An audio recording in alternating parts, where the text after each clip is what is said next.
Hello and welcome to Real Weird Sickos on this terrific day that we have right here. And you know what? Terrific days start off with good friends. And that starts off with my good friend, Mr. Jen. Miss Jen, how's up to you? What's going on in your neighborhood? Did you just call me Mister? I don't know. Shut up. Now you pissed her off. Mr. Sister, what's the difference? A hole? Mr. gendered me. Excuse me. Jen, how are you doing, my good friend? I honestly, I had to go get a rapid test yesterday because I thought I had the Rona. I've been vaccinated, by the way, but turns out I'm not. But we'll see. Yeah, we'll see. Girls hate to get those tests. They just hate tests. Yeah. Oh, guys do too. I will say I've recently had a test of that one, and that was self-administrated. They said they had to swab my butthole, and I just let them. Was that wrong? Was that wrong? No. They do it. Well, they made me show my penis the last time. It was penis inspection day and COVID test. I gotta walk this back. Damn. It's you're telling me that it's now an ass test. You have to shove something. Well, that's what they told her. Oh, no, that's what I told her. Yeah. It was like, if you could taste this popsicle, you don't have COVID. They blindfolded me. They put a popsicle in my mouth. The popsicle was warm, and so they were stuck like, "Okay, the popsicle cool." up my ass. And then they were like, "Oh, cool, you don't have COVID." And I was like, "All right." Yeah, awesome. as they were coughing in your mouth.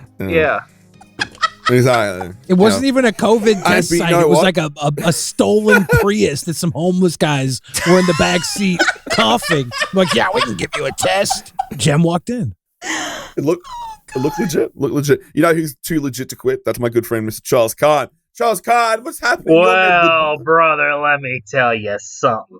I'm too legit to quit. Living on a prayer. I got an achy, breaky heart, and it just won't quit, brother. But you know what? I might be going old school, but I'm a huge old school fan of the G.I. Joes. Real American heroes. The G.I. Joes were there. And one of my favorites of all time, brother, we got him as a guest, the Fridge himself. That is the dearest Billy, the Fridge. Billy. I'm not the Fridge from G.I. Joe's, for the record. That was the wrong Fridge. Oh, shit. Wrong Fridge. Oh, Charles. I guess you're just that other guy that I love. Yeah. Rapper / actor. Absolutely. Slash uncancelable predator.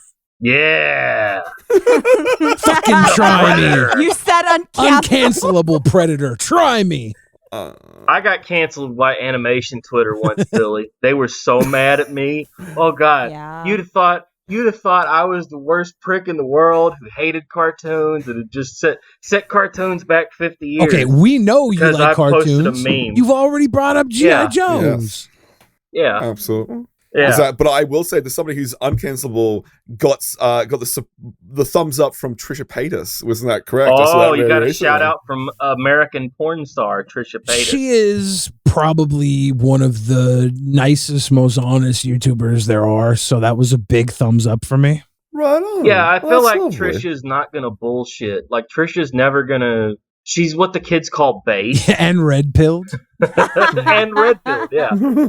Didn't she have a MAGA phase where she was just wearing the MAGA hat for no good reason? I hope so. Right. I feel like she's had a lot of phases. I've had a MAGA phase too, Billy, where I've worn a MAGA hat for a little while. Just the last 4 or 5 years. About as long as the Civil War lasted. Yeah. I was starting around 2015. I liked her orange face. When's her cum phase? Have you seen her cum phase? She did the 100 layers challenge. The 100 layers of cum, and it was just lube, but it just... Well, it wasn't just funny. lube. It wasn't just lube. You can buy synthetic cum at the porn store. They have synthetic cum? Yeah, but it's basically just like the same thing, isn't it? Isn't it made of the same... It's probably made of similar things because it has to be food grade because people are putting it in their holes. But we had talked about something before, Billy, on another episode. It's something these gals are up to. There was a name for it, the impreg fetish, something like that. They have a thing where they stick up them. It's sort of like eggs. It's eggs. Yeah. It's like the alien queen when she's shitting out those eggs. Except they stick it in, and I guess you twist the device and it splotches an egg up in there. They use that in a lot of the Japanese restaurants now. They do a ramen, a womb that's how they ramen. come over. They pop the egg in, they dump some noodles in. a little broth, and they have her squeeze it out into a bowl. Yeah. Like one of those guys with the pepper grinder. Yeah. I always wanted to go there and just, when the guy says, just say when, sir, I just put my arms back and go, all right, buddy, let him go through a whole grinder. Oh and then commit to the gag. Eat it. Commit to the gag and go, all right, yes. And then just eat a salad that's nothing but pepper. Would you die? You'd probably die, right? Like I wouldn't die. Pepper bombs. Yeah, They make pepper bombs. Billy, Yeah, I got to tell you, if we look at life with the role-playing game statistics, I have a high constitution, being something of a redneck. I have a high constitution and feel completely invincible when it comes to food-related challenges. The hot ones and that sort of stuff, I feel like I'd go straight to the top one, just do the dip and the scrape and like just cover it. Give me all the Pepper X. I'll eat it all right now. Cut a slit in your eye and just pour it into your eye. Oh yeah, I'd absolutely take the hot pepper in the eye challenge. Fuck that. What's it gonna do? Blind me? They say all men are created equal, but you look at me and you look at Samoa Joe, and you know that statement isn't true. Yeah. You see, normally you go 1-on-1 with another wrestler, you have the 50-50 chance Well, of winning. if you compare, but I'm a genetic freak. If you compare, Shaq to Bridget the Midget, like they're the same human beings. Like they have the same parts essentially. Oh my God. Other than being man and woman. I would watch that in a heartbeat. I would probably The Adventures of Bridget the Midget and Shaq. She's right on his shoulders. If they were doing a hump, I would pay good money to just watch. Honestly, I'd pay good money to walk in afterwards and have them tell me what happened while I could smell the afterbirth. Hey Billy, it's me, Shaq. Guess what I just did? Well, judging by the pile of midget on the floor, I made love. There would be no way she would survive that. I bet you. There's no fucking way. I bet you there would be some internal damage where she would have to be rushed to the hospital. I bet you Shaq's penis is as thick as a Pepsi 2 liter. Oh no! I've heard just massive. I've heard that he accidentally sold it to somebody as an Arizona iced tea because it was in one of those cans. Was it only $2? Yes. It was a steal. 99 cents. I saw it. No, it's still the classic film, the classic superhero film Steel. Yeah, he is the man of steel.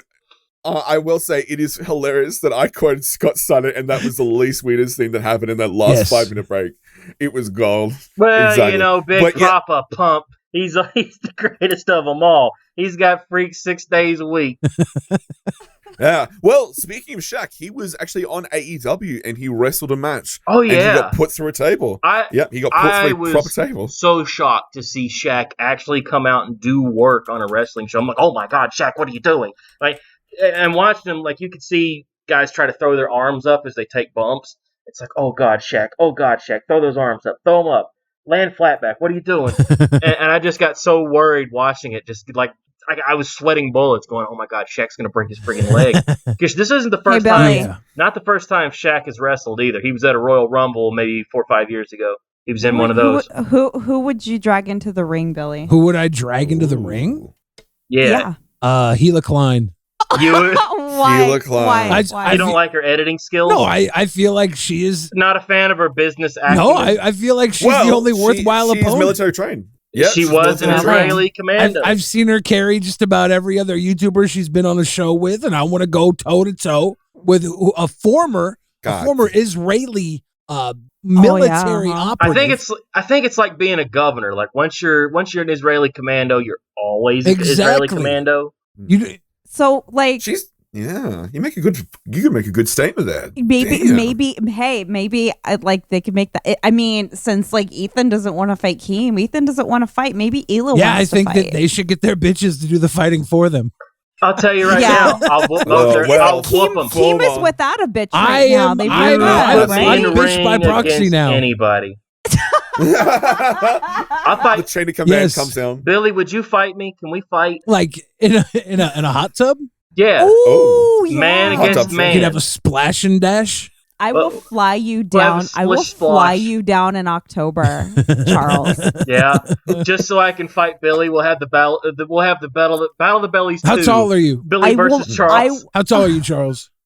I'm. I don't know. I don't like saying that. Okay. Well, I'm like it to be only 6'4". Yeah, Yeah, he's a big guy. My driver's license says 6'4" because I swear I was 6'4" in high school, but now I'm only like 6'2". So I'm a man that obviously lies about his height.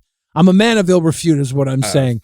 What I'm saying is I will cheat to win. Okay, I have no problem. Oh, Billy, if you don't think listen, Billy, come on, brother. You're talking to Charles Conn, the bastard of bastards here.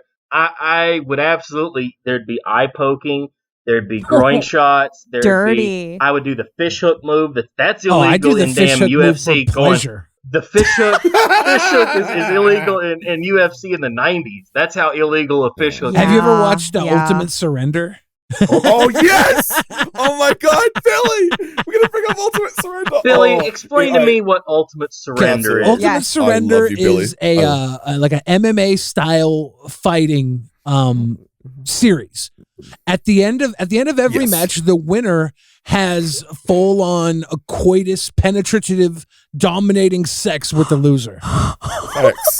Yes. What? So they get scored at. So it's like literally they get scored on her, and the winner fucks the loser. This is real? Yes, this is real. I love it. It's on Pornhub. It's on Pornhub. This reminds me of another series. I have no idea what the name of it is. Where the loser, the winner gets to bang. This up right now. The winner bangs a hot chick, and the loser has to bang a huge fat chick. Shut the fuck up. This is a real. I will say, somebody showed me this, hilarious. and I laughed you ever laugh through your whole eyeballs where you just like Beavis and Butthead hiding in the back of the classroom trying not to giggle? Just like, I might throw that fight just to prove a point. Yeah, think chicks need love too. How amazing would that be for like the YouTuber version? Like if you're the Ultimate Surrender if people YouTuber are version. having beef, they gotta do Ultimate Surrender. So Hila just takes Billy, bends him down, and starts pegging him there in the ring. I wouldn't want that to happen, but I'm a man of honor, and if I lost, yeah, absolutely. Listen, you know what? The Israelis, they train their women to do titty twisters. Okay, the most deadly move that you've ever seen. It's outlawed. I can vouch. They don't care. They're Israeli commandos. They don't give a shit. Yeah. I remember, I think, Billy, I caught on to Ultimate Surrender many years ago, and the weirdest thing is there's sometimes a fucking crowd, and it's the most surrealist fucking thing. Everybody's there just like, good show, good show. Get him, really, really pound him. Yeah. Oh, okay. And it's these two muscular women most of the time, and there's actually scorecards, so it's literally like a fan. Fuck up. That is amazing. I've seen one that was like a muscular woman versus a scrawny man. Oh my god! Did she anally penetrate him somehow? No, he still won. It's male versus female dynamics. There's the top 10% of women physicality could maybe go toe-to-toe with the bottom 10% of male physicality. Yeah, it's just unfair. So you're thinking somebody like China, like somebody who looks like China, just this big masculine woman. Yeah. Kids these days would have to go for like a Nia Jax or a Tamika. Yeah, China was very unless you're Caitlyn Jenner. Caitlyn Jenner is going to beat everybody's Caitlyn Jenner was the first woman to dominate male Olympic sports. Caitlyn Jenner and also dominate somebody in a vehicle. I bet you Caitlyn Jenner would do the shit like Muda, where you blow the green mist in your face. Okay, when the ref wasn't looking. Yeah. So we know who you would want to fight. What two people would you want to see in an Ultimate Surrender situation? Oh God, Bobcat Goldthwait and Carrot Top. No, YouTubers. Oh, YouTubers. Ultimate Surrender. Now, Twitter that's a great people, question, YouTuber people. Let's make it spicy. I'd say Trisha Paytas versus Gabby Hanna. Okay, that would be interesting. Everyone's a winner there. Loser leaves town. Trisha would fucking win. Yeah, Trisha's gonna fight I real just want to see dirty. the venting. I want to see it's like the conversation point. Gabby's tough, but I don't think she's Trisha tough. Gabby works out, but Trisha. Yeah, Trisha's from not the gonna streets. happen. Trisha's done everything. I think Brittany Venti versus Anita Sarkeesian, and my money's on Brittany Venti. Yeah, that's a super card. Billy, that's a super card. Having gotten to know Brittany a little bit, because I've been on some live streams. I sometimes I'm a panelist on a show called Break the Rule. Yeah. And she was on as a guest, and like I was making like all sorts of crazy jokes. Like she was showing off her cat to everybody, and I just thought of the ad lib like, oh, this will be a good line, boys. That's a real nice looking pussy you got there, Venti. You know, everybody starts to giggle, and I'm just like, I can't believe I just said that. What did I do? I've made her mad at me. She kind of ignored you. Yeah, she's used to it. No-sold it. Yeah, she's like, I talked to her afterwards, and she's like, whatever, man. Yeah. Like this is cool. Like, this is what, like, I get exactly what you're going for. And I was like, whew, man. I was like, it's anybody else would be like, Charles, why did you make that inappropriate joke? What were you thinking? You can't joke about the similarity between a pussy cat and a woman's lady private. Well, you can joke about anything as long as you make them laugh. I remember I was under investigation for potential rape of a transgender prostitute, and the same thing happened to Eddie Murphy. Yeah, it's obviously like it didn't happen. The prostitute got sent to my hotel room. And I was like, yeah, no, thank you. And they're like, well, I took a cab out here. You owe me $250. And I'm like, I feel bad. I feel bad for you, but nah. And then so they went and called the police on me to say that I had done illicit stuff. And there was a female cop there, and I was like I had stuff on video, and they had video of the premises of the hotel, so like it was all provable. But while I was pulling up my video, the cop was standing in the doorway, and I was like, like she was a prostitute. Wouldn't this be considered theft? And then I thought I was doubling down, and the cop just started laughing, and I was like, okay, cool. We're safe. We safe. all right. We good. I thought I've been in some real stupid legal situations, but hearing that story, I just go, huh. Wow, me and Billy living at large. Billy's playing at a whole other level than I am. Like whoever, like what maniac? You know, you think about practical jokes and shit that people have pulled on one another. What absolute son of a bitch is gonna call the transgender prostitute? Oh, I'll get it. It'll be cash on delivery too. Billy will have to pay him, or they get real mad. Like what the fuck? Yeah, like there's several. I think it's the same analogy as like when people would deliver. Like try to have like pizza delivered to a streamer's house and get them blacklisted. Maybe they were just trying to get Billy blacklisted with the transgender prostitute. See, if I was doing pizza gag, 2021 Charles right now doing the pizza gag, I would try to get as many pizza places as possible. I would pay for all the pizzas too, because that would make it funny. I would have 5 pizza guys all coming to the same address and try to get them all there at the same time, just to see how they would react to one another, how the person would react, especially if it was like somebody I knew. That happened multiple times to me. I was on this website called BattleCam, and it was owned by a billionaire, and he was crazy, and he would like give out our address live on TV. Whoa! He would like we would. I remember one time we were at the West Hollywood Ramada or something, and he had paid for the hotel room, and he was bored, so he's like, we were live in the southern area of California, like it was live out of Beverly Hills, and then we got kicked out of our studio because someone set off a fire alarm. The fireman came in and saw it was a smoke hazard. People were smoking meth in the fucking studio. And it was in Beverly Hills. It was literally on Canyon Drive. Is that it? I always get Canyon or Canyon mixed up. The one that runs parallel to Rodeo, like literally next door to the studio.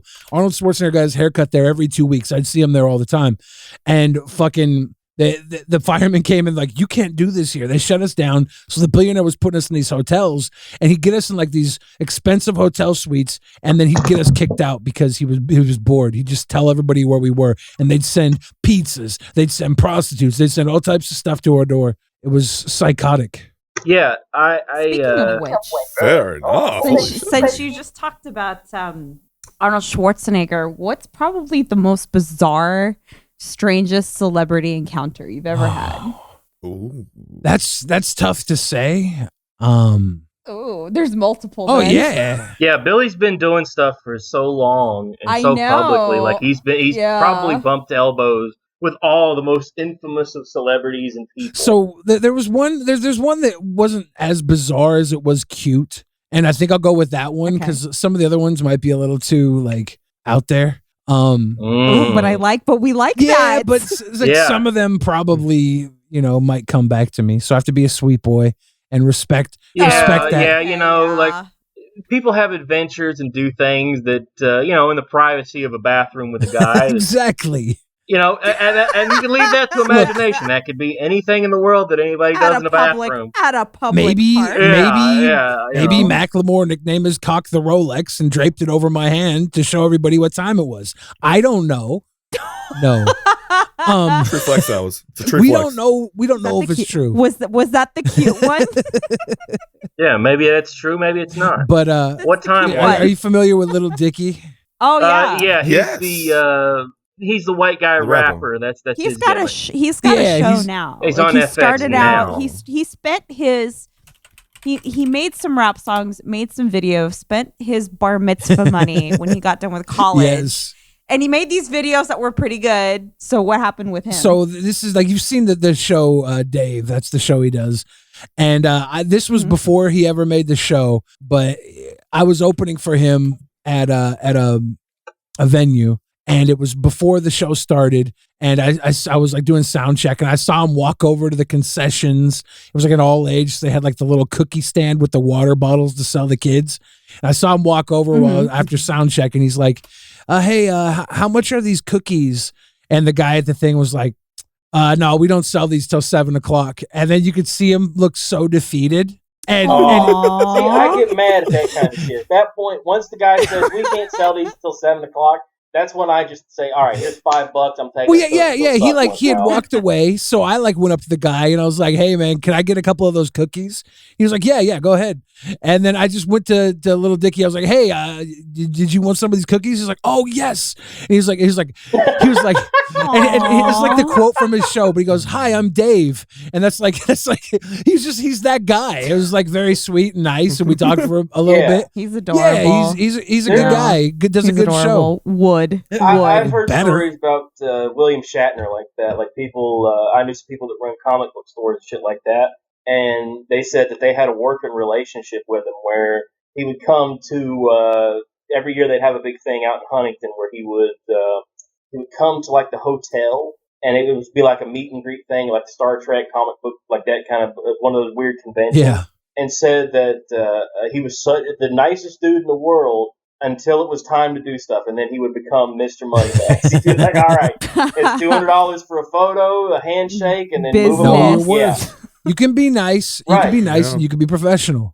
God, I heard Stallone was charging like $800 in New York for a meet and greet thing. If you can get it, get it. It was at the New York Comic Con. He was charging like a ton of money to just shake you, saying, "Hey, yeah." Like take a picture with Stallone. And the thing of it is as I read that and was like, I got to get my ass to New York. to pay $800 to shake his hand? I mean, well, it's not just to shake his hand. This is Rocky. This is Rambo. True. This is the Demolition Man, okay? How many times has Stallone saved the world? You gotta look at a Cameo, right? You're paying people $500 to sit in their kitchen and say, "Hey, what's up, Booger Eater Sam? Your friend Dick Dastardly told me you like butt hugs. Well, here's an butt hug, smooch, and then hang up." It's fucking ridiculous. Billy, I have to say, one of my favorite things of all time was The Undertaker doing cameos for a short amount of time and just seeing him break. It's like I think I was only I think last year or possibly the start of this year, and it's Undertaker. I think he only did like 7 or 8 cameos, but some of it was like Scooby-Doo. He is like AEW Scooby-Doo, and you can see the second he says it, he immediately breaks and tries to pull it back and continue with the speech, and then rest in peace, and then he starts snickering, and it kills me. I bet you Taker was charging like at least $500, at least. Absolutely. It's fun to see the tiers of who's going to charge what on Cameo. Like the Insane Clown Posse, I forget exactly what it was. It was something like $75 for one by themselves, or you could pay $150 for both of the Insane Clown Posse. Yeah, you could have both guys give you a shout. That's worth it. Yeah, that's worth the patron saints of Sickos. Come on, guys. I'm the Insane Clown Posse. They know their audience. If they start charging any more than that, they're going to take out of the baby formula money. And the babies are the Juggalo babies. The Juggalo babies are already drinking half formula, half Faygo. So it's tough. Exactly. Yeah, I don't know what's going on with the Juggalos. There could be I feel like one of the topics we always seem to circle back to. We always come back to Juggalos. Yeah, like almost every other episode. Well, they just had up. at the time of this recording, they just had the 2021 gathering of the Juggalos. Yeah. Where woo-woo. Yeah, so they just had their big. I don't know what you call it. Like it's not quite a convention. It's like a little festival. Woodstock. It's like an outdoor It's like Woodstock. festival. Yeah, it's like it's like a dirty, pervy, drug-addled. Wait, yeah, it's Woodstock. Yep. Yeah, where they have pro wrestling. Oh, listen, I'd love to perform as an entertainer there and then immediately leave because I'd be terrified, especially at night. I bet you at night at the gathering of the Juggalos. I would go all in. I would stay the whole time. I just need access to a shower, and not a Fago shower. Yes. Yeah. We could go. I just need to wash my body. Stay at a listen. Crip and I have been talking about actually going.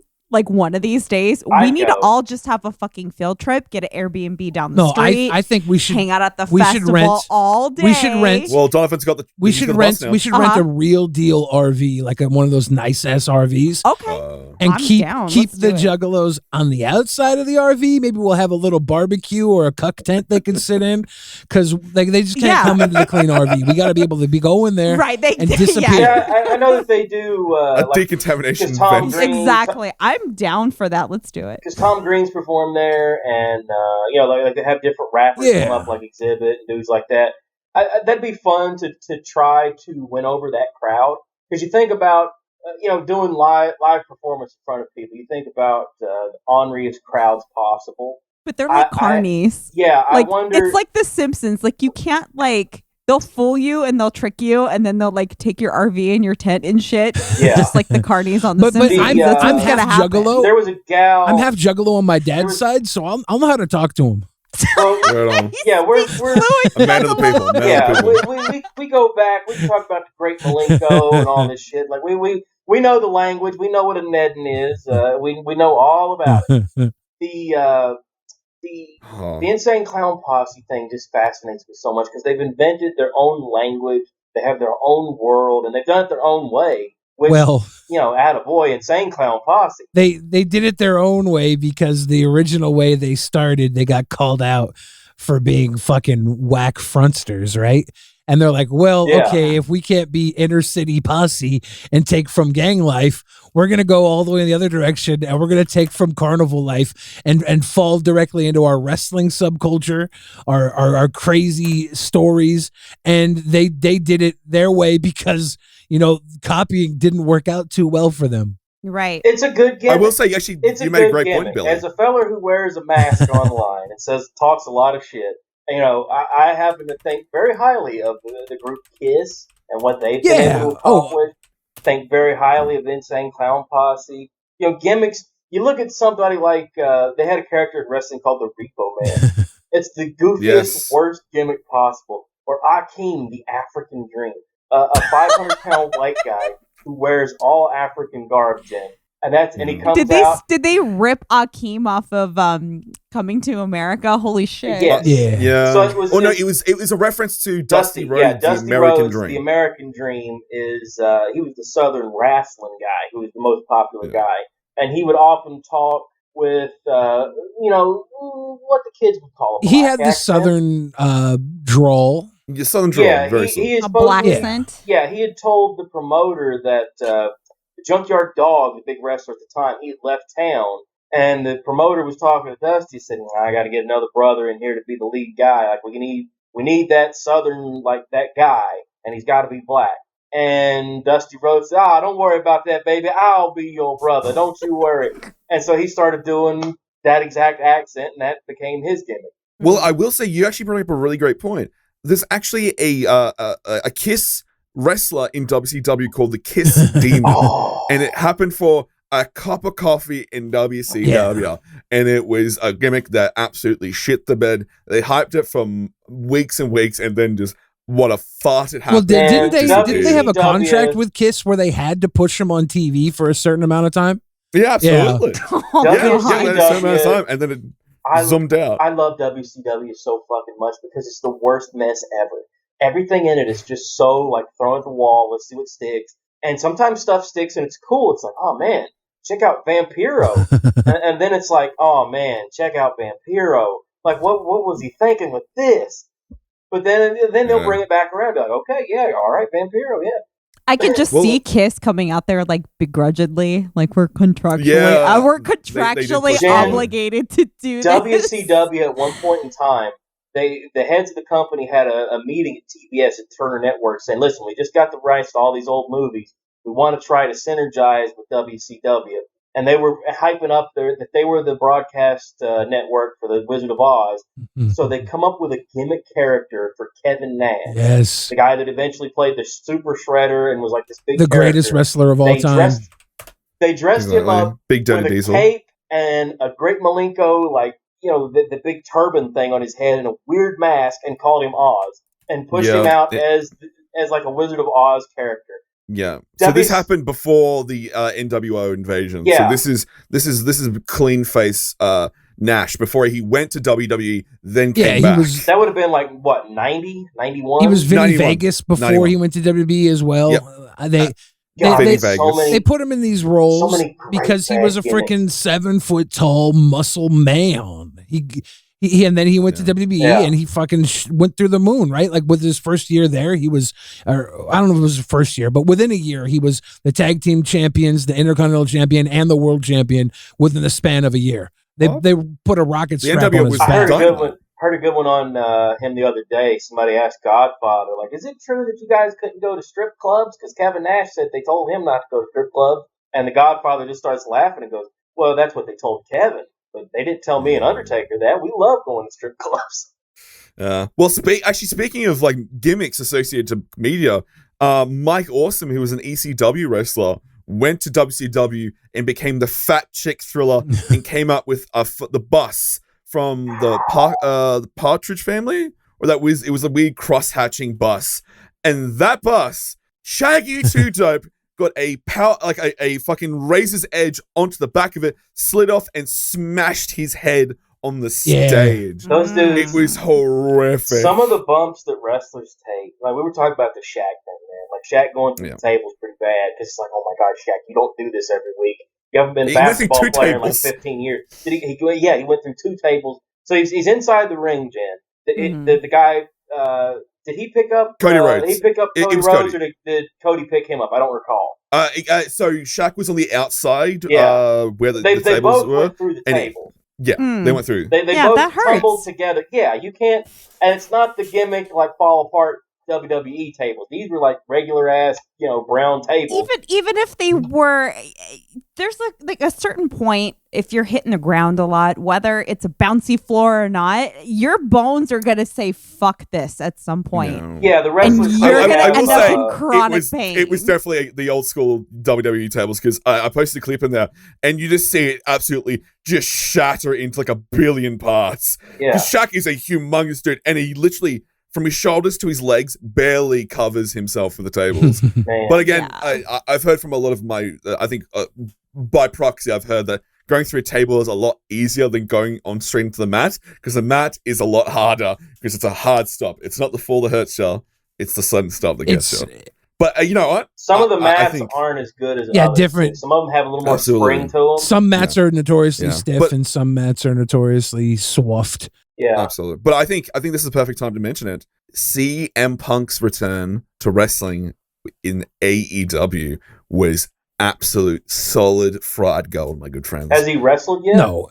Oh no, he's set up for a pay-per-view on September the 5th. I saw where he comes out and sits in the middle of the ring. Everybody went crazy. Absolutely. And he's setting up with a young talent, Darby Allin. It's one of those things, because he calls out the guy. He's sitting up in the rafters with Sting. Yeah, him they were doing the gag, but I would love to see. I don't know where Punk really fits in there. If Punk just runs roughshod through everybody, if Punk starts putting people over, because you got to try. You want to try to build new guys, but at the same time, it's like I'm the dude. Like if I don't dominate fools, like what am I doing here? They're putting a lot of money into him, and you don't bring a guy in that you put a lot of money into to straight job.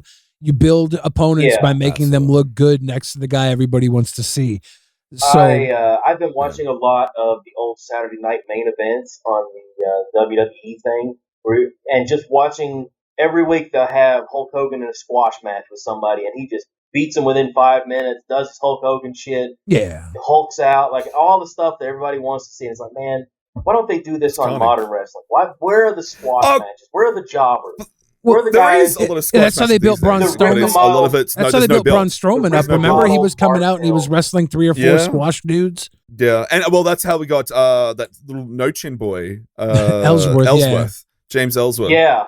What a great character. The whole gimmick with that. But again, the squash gimmick only goes so far because essentially you get Goldberg syndrome, where it's just a squash match and you know it's over. And Goldberg he still can't wrestle. He was in the fucking main event last pay-per-view, and I didn't want to watch it because, frankly, I was fucking bored of Goldberg. I want to see new stars. Me and a friend of mine I knew this show was called Real Sick Weirdos, but I didn't realize how sick you guys were talking about wrestling this much. I know. Yeah, I know. Every week it comes back around to wrestling. Yeah, it's wrestling, comic books. That's where we live. I haven't worked in anime. Charles and Tom will find this way to link in wrestling this reminds me Jen, of are you a big wrestling fan? The 90s. I only really got into it probably when I was like around 8 or 9 when NWO was good shit. Really big. Yeah. That was around the time that and it was kind of fleeting, maybe just like a few years. But can I ask a question? Let's say 83 weeks. Maybe about that. Can I ask a question? What do you think is more annoying, guys talking about wrestling in front of a girl that doesn't care about wrestling, or girls talking about makeup in front of a guy that doesn't care about makeup? I honestly me and Tom. I think honestly, I think it kind of depends. I'm not into if I was going to it. Yeah. That would be a different story. That would be fun, Absolutely. I think that would be fun as shit. Following it every week, no. But a guy, unless he's like James Charles, what the fuck? He doesn't care about this makeup Billy, shit. Do you wear makeup? No, I don't wear makeup. I'm naturally pretty. I have had my face done a couple times when I dressed in drag. Yeah. But I had a girl do it for me. Oh, okay. So. You did drag? Oh, I want to see. Oh, yeah. Pictures. I've never done, I can't recall doing drag on stage, but I've done full stage makeup before where they put the foundation and the powder and all that stuff. Drag shows are so much fun. In Palm Springs, absolutely. If you go bar hopping down in Palm Springs, there's a couple of good drag show places. And don't get me wrong. I would do it. I'd go up on stage. I didn't do a drag show. You just did it for fun. Are you familiar with ONLYUSEmeBLADE? Yes, of course. So Blade was coming up to Seattle, and some friends of mine were really big into his live streams, and they were talking me into fucking with him when he got here. So they had me dressed up in full regalia, wig, makeup, and everything. They hunted down his hotel and got me the address to his hotel, and I showed up with some Jägermeister, and I was dressed in the full regalia. Did you do? And I was did you do the voice? Hello there. What's your drag voice, Billy? See, I have to mentally prepare. It wasn't Mrs. Doubtfire. Yeah, I was kind of I was like, oh my god, I got sent to this hotel, okay, and the guy just told me to bring Jaeger, and we were gonna kick it. And then Blade's like, "Oh, we don't have any money," and I was like, "Oh no, I'm paid for." And he's like, "Okay, come on in." Oh my god, Billy! Yeah, and did they have any idea at all who you were? No, well, there was 3 guys there. One guy named Captain Content knew who I was. Captain Content knew who I was. Oh, shit. But Blade and this other guy, Kev, didn't know. And they're just the Kev dude showed up with beer. Kev dude was super drunk. I was shoving shots down all their face. At one point, I got legit groped by the Kev guy. Oh my god! Let's go. Let's fucking. And then Blade was I think he was catching the vapors. And then when I was attacking the Kev dude, the wig came off. And oh no! And Blade looked at me. He's like, "No, bro, put the wig back on, bro. Put the wig back on, bro." That's awesome. Yeah, if you're not wearing, gotta put it back on, bro. The wig, it doesn't work. I haven't heard anything about ONLYUSEmeBLADE for a while. Yeah, I think he retired from the game. There was like, I was running with the IRL crowd for a minute just because I love that. Like I used to want to be a pro wrestler, right? Like I trained some. I was all about that life. I thought for sure I was going to be into WWE or WWF or whatever the hell it was when I was a baby boy. And then I got into music and other things, took me another direction. But I've always had like this mentality of like a wrestler. So when I get put into situations with people where I can like work a room live, I love that. So I was going to the IRL community. It's so much fun. It's so much fun. I'm doing like live trolling in the middle of like where there's police, where there's people who want to fight me, and I'm going out there and doing this like flesh to flesh, where I was getting punched in the face, I was being attacked, I was having like action happen, but I'm also like a gigantic dude. You know, I'm a freaking tower and I'm a freaking mountain at the same time. So I'm never really worried. The tower and the mountain. Yeah, exactly. But actually, you raised a great point. Actually, I think there is a kind of a crossover of working the gimmick as a YouTuber and as a wrestler. Because actually, there's a great little crossover here. Our dear friend Justin Wang got to hang out with Malachi. Not just Black, hang out, like they're business partners. Yeah, him and Rusty. There's a mutual level of respect there. Like they're working together. Friend Rusty Cage also was involved in that deal. He was there that day. Rusty's a fucking amazing human being. I love Wang Rusty too. Like Wang, those, but Rusty is like this next level, almost like Andy Kaufman level of comedian. Like we were at VidCon and somebody we were having these house parties and like people were just showing up out of nowhere. There was like the place to be, and someone broke a plate, and Rusty sees the broken plate. Oh my god! And he picks up the broken plate, makes a half of a sandwich, walks around the fucking party with the plate broken and half a sandwich on it. He's walking up to people like he's talking, and they're looking at the plate. And he's like, "Oh yeah, I only wanted half a sandwich," and he's committed to this bit. It was so psycho and so hilarious. I at that moment I was like, "This guy is a god." I love this guy. Like there's some guys you have that moment with where you're like, all right, this is my brother. I know exactly who this is. I love this guy so much. Where you either you say something and they tag it, and it just becomes the goofiest thing ever. Of like, well, you can't just say that the Earth. We all know the Earth isn't flat, but it is hollow, and then have 5 guys all agree with you. Like you can't do that. But you raised a great point with Andy Kaufman, by the way. He's I think the OG. Kind of crossover point between the celebrity and the wrestling, and kind of living the gimmick, as a lot of people like to say. Sure. Yeah, that was like a sex thing for him too. A what? Like Andy Kaufman was way into those chicks. Like he would bang a lot of those chicks that he would wrestle. Nice. Oh yeah, because he was the intergender wrestler, champion of the world.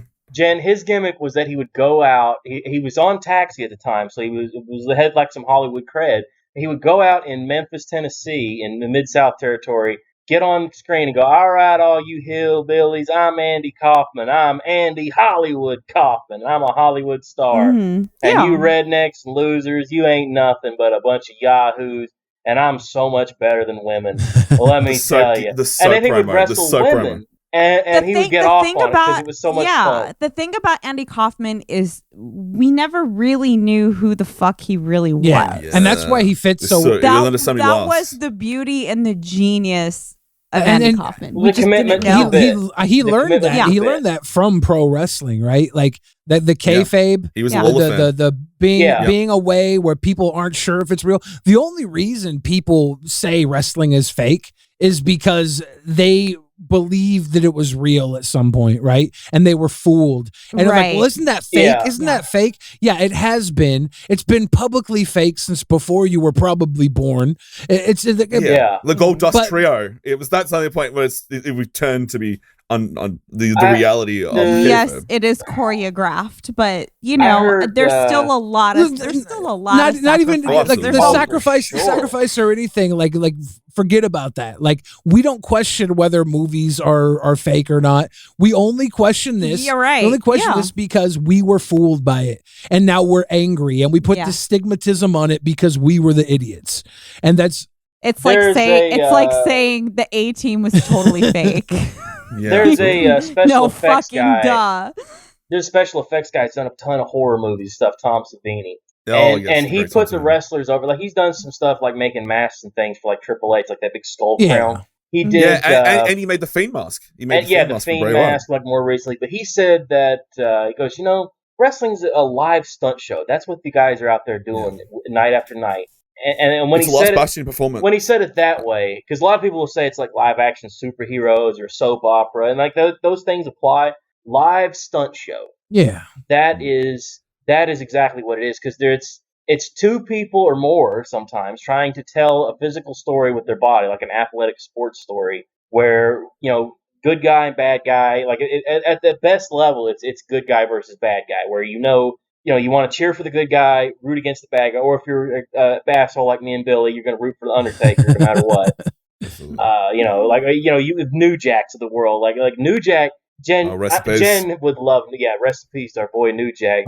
Jen would love New Jack. He did one. Jen, he comes out to the ring. I believe he was in Tennessee as well. Says to the crowd, I want to say it might have been the week after the OJ murders.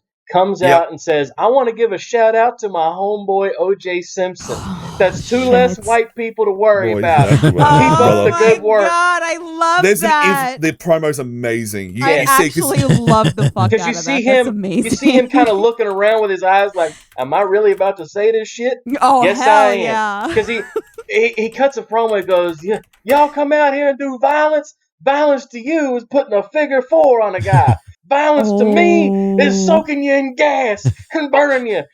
I love that. Yeah, it was fucked smoky with that melting. Heavily. Yeah, because he was a part of the Gangsters with Gangsters with Mustafa C. Yeah, and Jim Cornette he told him, go out there and just be as racist as possible. Tell white people off. Be the bad guy.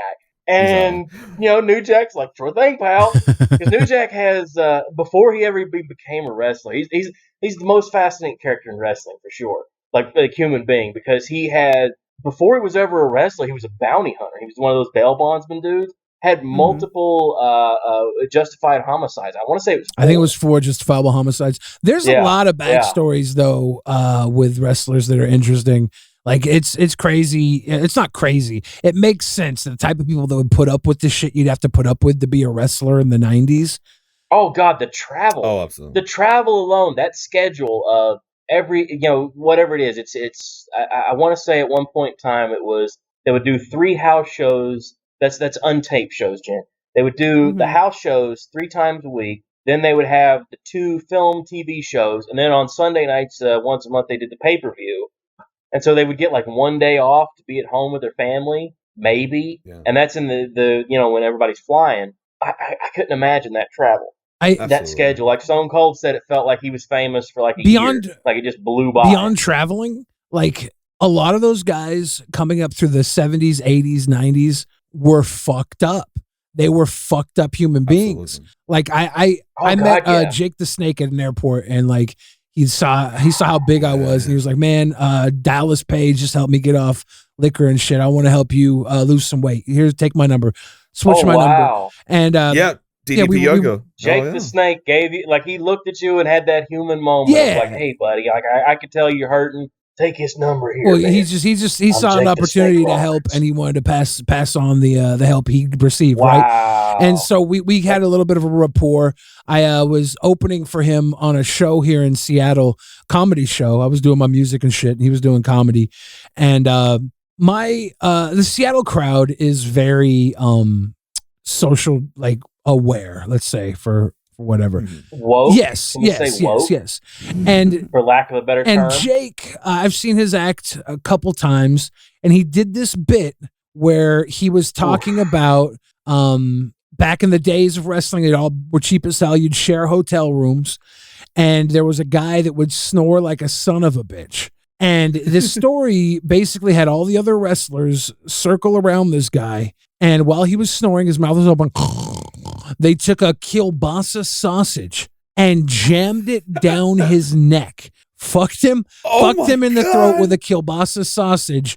When he woke up, he looked around. They'd whipped the sausage out as he woke up. He looked around. All the guys had their hard cocks around him jerking off.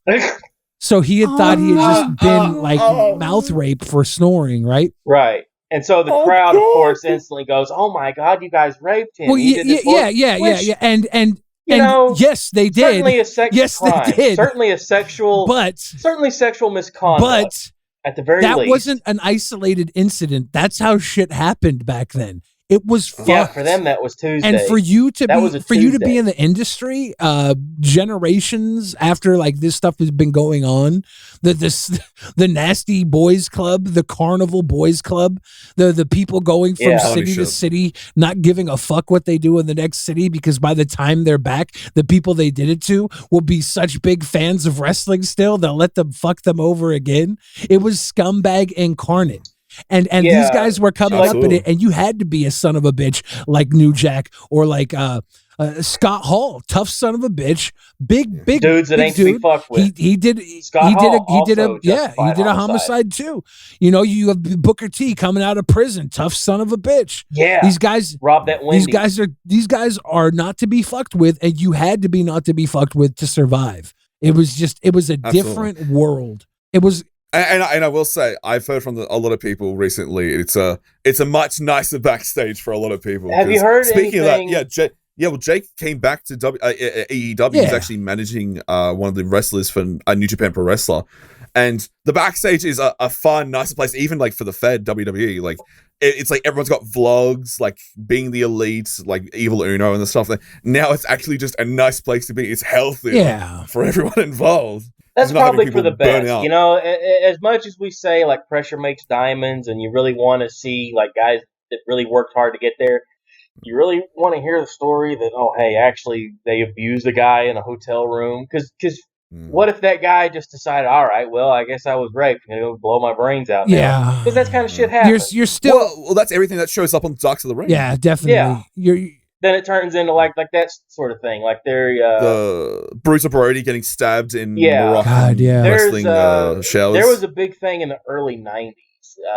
The WWF had to fire a bunch of people because there was rumors of I don't even know how to phrase it. Like they were trading gay favors for access. Like that was what was going on. Are we talking about fellatio? The steroid thing, like kind of swept that under the rug, and some of the people got hired back. There was people accusing Pat Patterson of giving title shots to people in exchange for like blowies or something. There was actually a really interesting episode of Phil Donahue. If you go back and watch it, Vince is on it.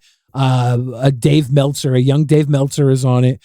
Wow. Captain 5 Stars. Yeah. There's a whole lot of talk about this, and it was taken very seriously, and it's a very impressive episode. Probably find it on YouTube. Everybody should go watch that just for the cultural relevancy. God, I love the old Phil Donahue, because Phil's show, like Phil Donahue, Geraldo, those shows were wild, son. They would have on the craziest guests, and they didn't care if guys brawled with one another or if guys would just say the worst shit possible and just completely commit to it too. Donahue was more like cerebral, right? Like Jerry Springer took over and ran that through the wall. Right, yeah, that turned it into like a circus, and then a lot of that was work. But Donahue was like, no, we're going to talk this out. Donahue was like your stern dad who was like, you're gang banging, it's got to stop. Yeah. And Jerry Springer was like your cousin who was like, you're gang banging, you got to shoot to kill. Because Geraldo got blasted in the face by somebody once. Yeah, but he was a prick, right? Like he got it because he was up in everybody's face. He was out there. Yeah, he was out there pushing buttons because he wanted a reaction because he wanted the hot TV. So like he was out there doing some stupid bullshit. Yeah, exactly. Yeah. Exactly. Oh yeah, it's like me getting surprised I get punched in the face. Oh wow, a guy who talks shit got punched in the face. Wow, I'm shocked. Yeah, it was actually that reminded me of the Dr. Steve Schultz blasting John Stossel directly in the face. Jen, do you know this story?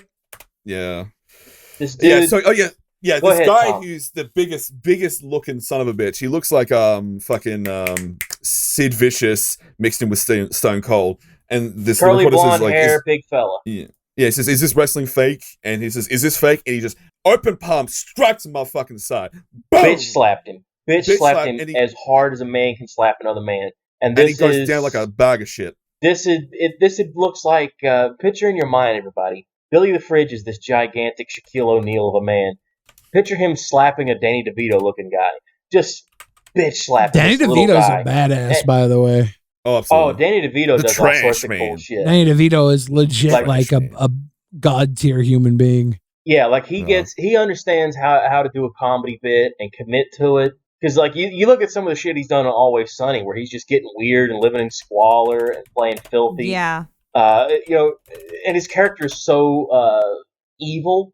I'm gonna just say evil. Like he'd tell a girl like, "Oh, my name's Mantis Toboggan. I got a monster dong. Look at this Magnum condom." Why is that evil? He's Mm. playing to his strengths. When you look, well, he was in the Discord prime. When you look like a I don't know, Humpty Dumpty meets Jabba the Hutt, and you got kicked off the cast of Godfather 4. Like when you look like that, you can do whatever the fuck you want. You can say whatever the fuck you got to say because nobody's gonna look at you seriously in the first place. So you have to supersede that. You have to like, by the way, so good. I got a fucking schwanz that'll knock your lights out.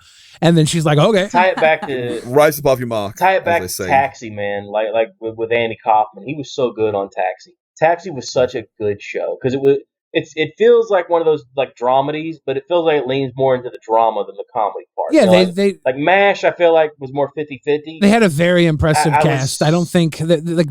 I can't remember the guy's name. There's like one guy on the cast that wasn't super talented, and he probably felt like a piece of shit all the time because he's surrounded by. Is that the one that ended up doing the dope and the celebrity rehab? That would make sense if it was. Yeah, like you can't imagine you're on set with Andy Kaufman. You're on set with Christopher Lloyd. You're on set with fucking Danny DeVito, Judd Hirsch, even the Mary Lou Henner, the redhead. She is like an impressive mind of her own. Like these are all very impressive, super genius. All impressive people. Jeff Conway. Yeah, Jeff Conway is just like. Jeff Conway, fuck my life. What am I? How did I get here? How did I get here? I'm horrible.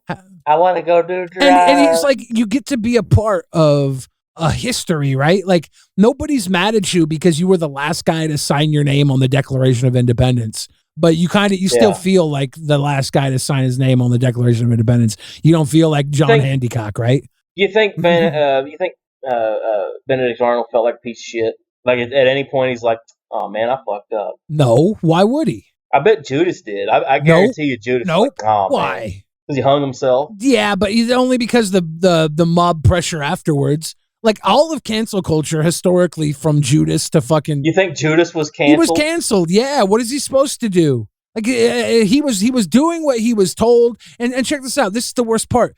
Judas was honeypotted. Like. Jesus was put there on earth by God to die for our sins. Judas played an integral part of making that happen. And we're over here. Someone gonna send him home. Fucking guy got honeypotted and then fucking thrown under the bus. That ain't right. Chad, so let's freeform off this honeypotting. What's your thoughts on the term honeypotting? Yeah, Jen's not super into like bed posting. Honeypotting is like, I mean, you can't resist it. Pussy is how the world works. Okay, like not for me and Tom. Yeah, but you could get honeypotted by something that's not pussy as well. If there's a barrel full of fucking WWE 1980s wrestle buddies. Right. It could be either money, pussy, or literally anything anything that you want enough that you'll dream about it. Because once you're willing to dream about something, you can be taken advantage of because you want to believe that dream. This is why, like, we're gonna get real weird now. This is why I love Buddhism, because the whole, like, the main core thing in Buddhism is eliminating wants and desires. Because desire is what creates all human suffering. If you can give up desire, worry only about what you need, then you can become like this. Like, you want to talk about the galaxy brain, see through time, motherfucker. That is what you got to do. You got to give up all desire, eliminate want, and just think to yourself, like what does that guy do all day? What motivates them? Is that a dangerous individual? Yes. Someone without Yes, want? Because now all I have to do all day is dick and fart jokes. It's not fair. I want that one back. Do you know what though? But that's life. Give right me there. the drive to actually change the world. Instead, now I'm just over here commenting about Trisha Paytas. Do you know what? Here's the thing. commenting about Trisha Paytas and her weird tits. I got really tired of trying to change things, change the world, hell, even change how things are going around me. Sure. That it's like, okay, I guess my purpose is dick jokes, pussy jokes, shit posting on Twitter. Let's fucking go. And I'm fine with that. I have now accepted that that's just that's how I can control. I bet you Billy's had control my surroundings. I bet you Billy's had some of the experience. I watched I listened to a tape last night. The Angry Video Game Nerd put a video out reading letters that he got from people, and it was a lot of stuff like, "Hey man, like we had a kid that died, and like I was going through a real tough time watching." And your YouTube videos really helped me out. Or, hey man, I just found out I had cancer, and like I watch your video every week, every Monday. I look forward to it, man. And that really, really puts a smile on my face. I really appreciate it, man. Having people reach out to me and say that kind of shit, I don't know how to react to it, number one, because I'm like, I appreciate you watching, man. Like that's, because I don't know, hope things go well. Like when a guy tells me something like that, I go, all right, well now I understand what I'm doing shit for, what the core of the onion is, like the ultimate layer is, okay, I'm playing to that guy. Yeah.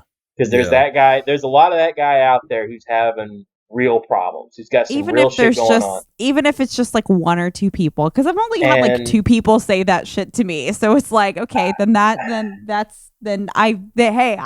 done my work. Yeah. I've done my work in life already. Yeah. I've had some experiences like emailing back and forth with people about stuff, and I feel bad because I want to check back in on somebody 6 months later, but I'm like, what if things are going bad? What if things are going worse, Charles? You can't. But it's like he's a fan, like he's my guy. Like I got to check in on him. Like there's a dude out there. He had Acorn in the name. Like I just wrote on Twitter, everybody doing okay? And the Acorn guy wrote back like, no, not today, man.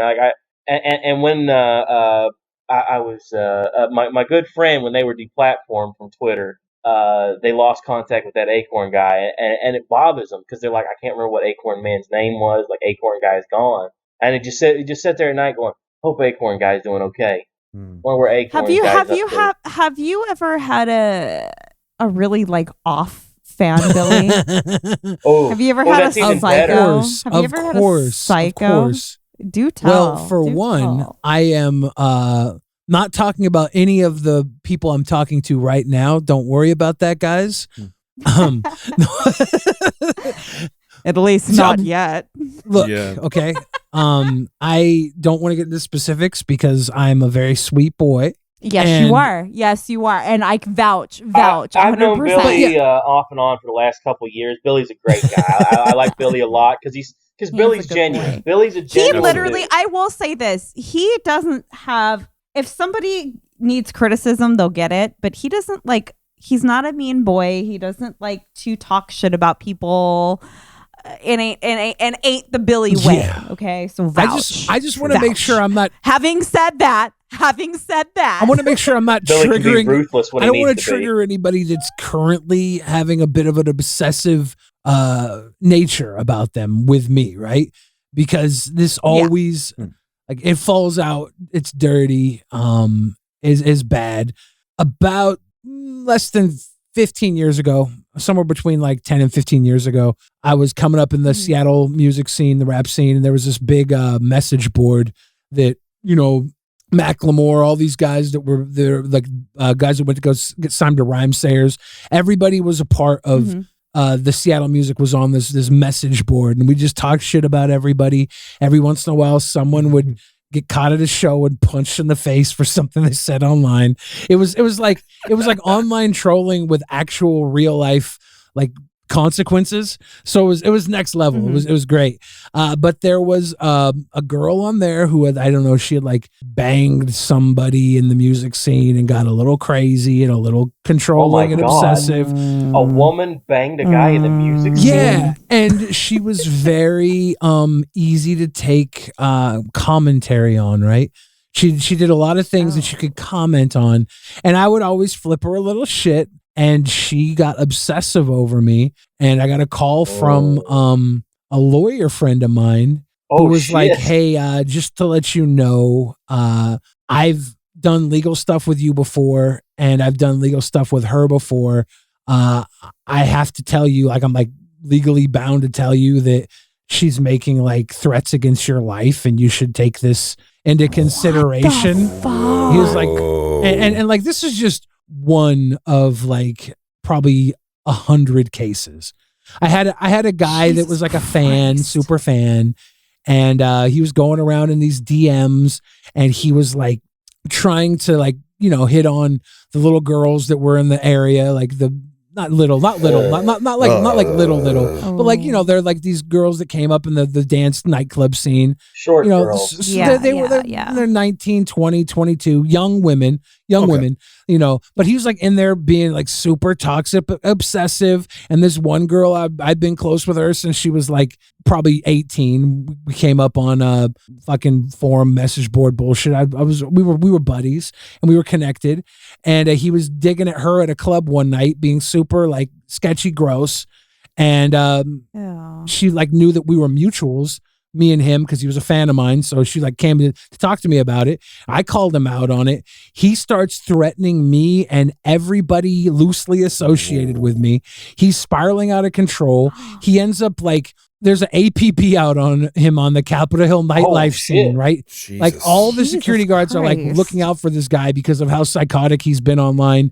He breaks into a club, steals I don't know if he stole a van or if it was his van, and he drives away like running people over in the streets. Whoa. After threatening to like come to my shows and kill me.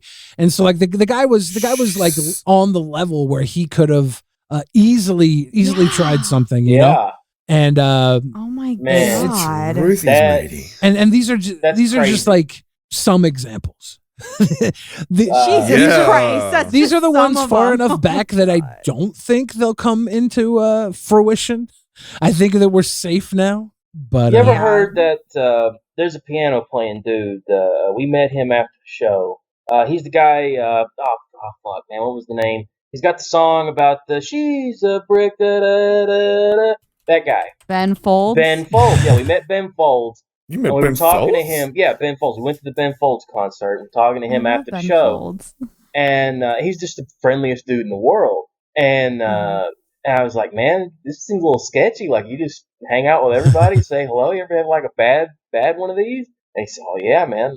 He said it was because he had that Brick song. And so he had a dude who was like a weird skinhead guy covered in tattoos who come up to him and just looked him in the eyes like, you know that song you wrote?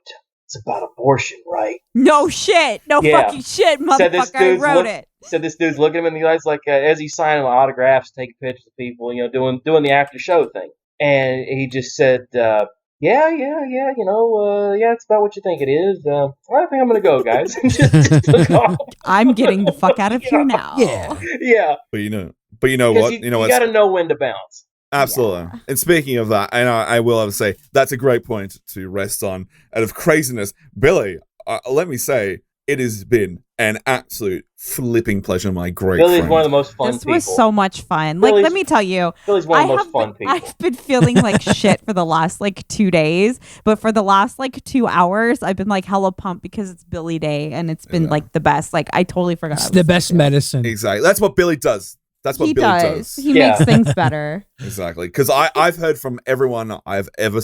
anyone who's ever spoken of Billy, he's only had great things. And I truly understand. I think this is a testament to showing how lovely you are, Billy. And I very much appreciate I could also be a supreme sociopath, and I know how to manipulate people into liking me, and I use that as a way to gain favor, so I can hang out with people like Onision, Scam Pepper, Martin Shkreli, Jeffrey Epstein. Did you just say these are all friends of mine? Hey! You know how to play the game. You know how to play a game. Because I will say my good friend Minnie Kudos is a super fan of yours, and he has filled me up on everything with Billy. He's and cool. You know where everyone can go and check out more Billy stuff. Yeah, where we find the Billy? socials. Where can we find you, mate? What you doing? What you working on, Billy? I'm on the internet. I do a podcast 3 to 4 times a week called Drunken Peasants. If you can't get enough of me, watch a couple episodes of that, and I promise you will get enough of me. Yes. And then youtube.com/Billy the Fridge and all that bullshit. Billy the Fridge on iTunes. I do music and stuff, dick and fart jokes everywhere else. all the good stuff. I'm also a sweet boy. Very DMs are closed. You sickos. Yes. Yes. Good boy. Absolutely. I sent Billy my balls the other day. Oh. He just gave me a thumbs I up. thought they were tits at first because there were like these equally placed like pustules. What do you call those? Warts? I thought they were nipples, but they weren't nipples. They were just warts on these hairy ball bags. It was disgusting. This guy was like, I can't titty fuck those. I can't titty fuck that ball bag.